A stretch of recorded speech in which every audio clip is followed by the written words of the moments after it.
बढ़ गई लाइट। हम इस्तेमाल करते हैं सलीम सारंग साहब का, जो कि फाउंडर है सारंग फाउंडेशन के, साथ ही साथ नेशनल प्रेसिडेंट है वक्फ विंग के ऑल इंडिया उलमा बोर्ड। तहे दिल से शुक्रिया सर, आपने बहुत ही वक्त निकाला, पूरी टीम यहाँ पे पहुंची है। और मैं अभी गुजारिश करूँगी बिलाल सर से फिर से कि खान साहब जो कि स्कूल के चेयरमैन है, बानी है, इनकी क़यादत में सारे काम हो रहे हैं, तो 2000 तालियां जनाब चेयरमैन साहब के लिए। वकील खान साहब आपके सामने।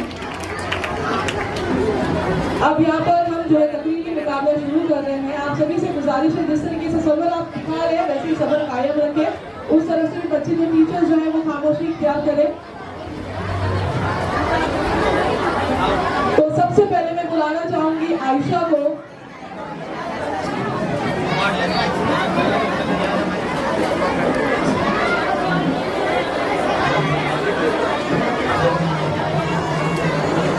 आयशा अब आपके सामने अपने उन्वान के साथ तालीम की। मोबाइल नहीं होता था, अगर मोबाइल नहीं होता तो क्या क्या चीजें होती और क्या चीजें नहीं होती, उसी रोशन ख्याल को आपके सामने पेश कर रही है आयशा। जोरदार तालियों के साथ इस बच्ची की हौसला अफजाई करें।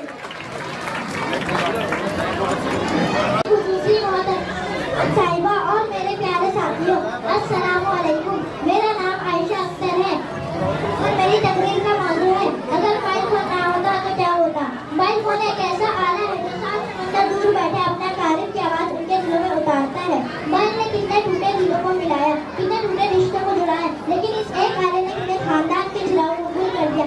इसी आले ने कितने भी राब्तों को खत्म कर दिया। एक ही कमरे में बैठी माँ बहन भाई बेटे एक दूसरे से बात तक नहीं करते। इस आले ने इंसान को एक कमरे में बंद होने पर मजबूर कर दिया।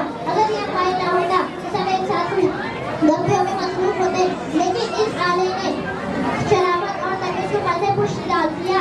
यहाँ तक कि घंटे खाने काबा और मस्जिद नबी में भी सुनाई देती है। हम आरज़ू करते हैं कि हम खाने काबा की जियारत करें, मगर अफसोस हम वहाँ पहुँचने से पहले ही मोबाइल निकालकर सेल्फी लेने मसरूफ हो जाते हैं। हमारी नौजवान नस्ल जो दिन रात मोबाइल का इस्तेमाल करके बर्बाद हो रही है। अगर मोबाइल होता तो इकबाल की शायरियों के हाथों में किताबें होती।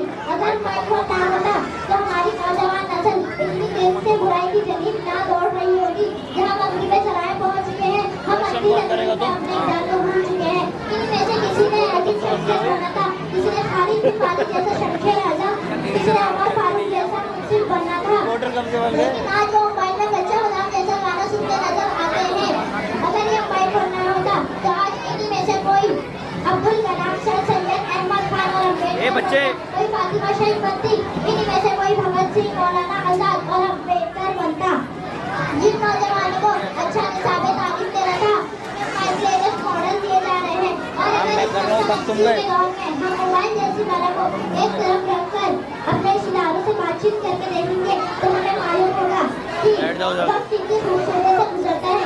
हिम्मत तो उठाओ मैदान चले, है हिम्मत तो उठाओ मैदान चले। खरीदना है मोबाइल तो अपनी किस्मत आजमा ले। बोले गए अगर आईफोन लेकर तो तुम भी गैलेक्सी के नाम पर अपना चंद लगा दो। हाय कमरे में बैठी मेरी माँ बहन बेटी की यादें, आओ बैठकर बात करें स्टेटस की, आओ बैठकर बात करें स्टेटस की। आप सबकी समाधों का बहुत बहुत शुक्रिया। बहुत बहुत खूब अल्फिया। अब आपके सामने आ रहे हैं हसन फ्रॉम क्लास 7 और उनका उन्वान है तालीम। तालीम ही सिखाती है जीने का तरीका।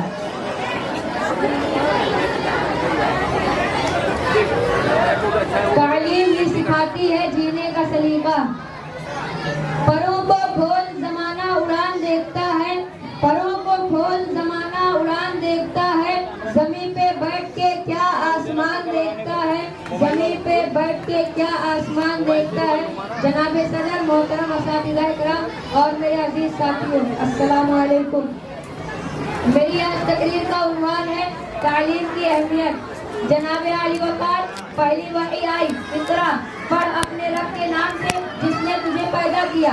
इसका मतलब है हमें जिंदगी का पहला सबक मिला, पढ़ यानी के इल्म हासिल कर। जनाब सदर, तालीम का मतलब है जानना, मालूम करना या किसी बात का इदराक होना, क्योंकि तालीम की बदौलत इंसान तरक्की की राह में गामजन होता है। इनके समंदर में डुबकियां लगाकर सितारों का खोज लगाता है, जमीन सीने से मार तलाश करता है, पानी की गहराई से हीरे जवाहरात तक रसाई हासिल करता है, पानी और सूरज की शुआओं से तवानाई के उसूल तक सब तालीम की मरहूम मिन्नतें हैं जनाब आली वकार, क्योंकि तालीम ही सिखाती है जीने का सलीका। तो मेरे प्यारे नबी हजरत मोहम्मद सल्लल्लाहु तआला अलैहि वसल्लम फरमाते हैं, माँ की गोद से लेकर गोद तक इल्म हासिल करो। फिर एक और जगह फरमाते हैं, इल्म हासिल करो वहाँ तुम्हें चीन जाना पड़े। जनाबे वाला तालीम का हुसूल न सिर्फ कामयाबी का ज़ामिन है, बल्कि किसी भी इंसान की शख्सियत को पुरअज़मत बनाने और निखारने में भी हामिल है। मेरे हाथ में कलम है, मेरे जहन में उजाला, मेरे हाथ में कलम है, मेरे जहन में उजाला, मुझे क्या दबा सकेगा कोई दुनिया का पाला, मुझे फिक्र अमने आलम, तुझे अपनी जात का गम, मतलू हो रहा हूँ तू हुरूब होने वाला। जनाब आली वकार, इसी इल्म की बदौलत अल्लाह ताला ने इंसान को अशरफुल मखलूकात ठहराया।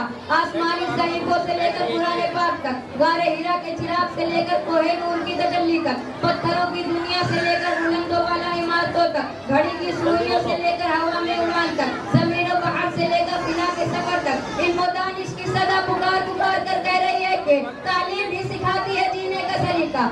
जनाब आली वकार, तालीम इनफरादी और इज्तिमाई तौर पर निहायत अहम है। तालीम ही मुआशरे को बेहतरीन और बाशऊर शहर दे सकती है, क्योंकि तालीम पर कौम की बुनियाद होती है। मंजिल से आगे बढ़कर मंजिल तलाश कर, मंजिल से आगे बढ़कर मंजिल तलाश कर, मिल जाए तुझको दरिया तो समंदर तलाश कर, मिल जाए तुझको दरिया तो समंदर तलाश कर। और हर शीशा टूट जाता है पत्थर की चोट से, हर शीशा टूट जाता है पत्थर की चोट से, पत्थर ही टूट जाए वो शीशा तलाश कर।